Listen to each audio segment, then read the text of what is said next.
Okay. Demon just got out of can. I gave my bro an advance. Love is just not in my plans.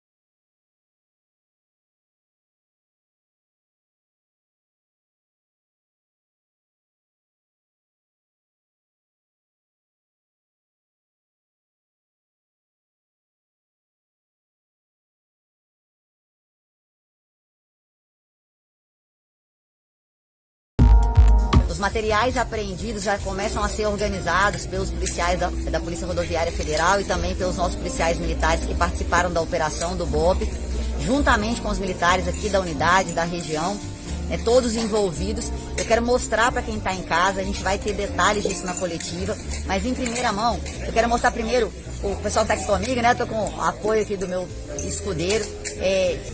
Todo esse material ainda está sendo organizado. Aqui do lado tem material chegando a todo tempo. Um vasto armamento, como a gente já falou, armamento pesado, material, um arsenal bélico, né, capaz aí de fazer frente às nossas guarnições.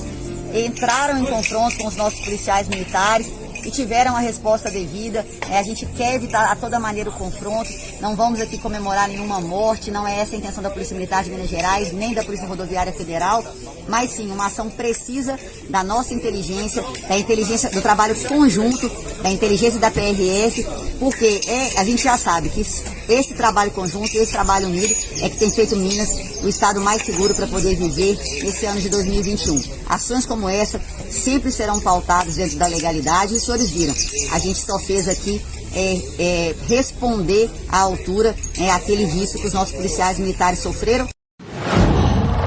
Uau!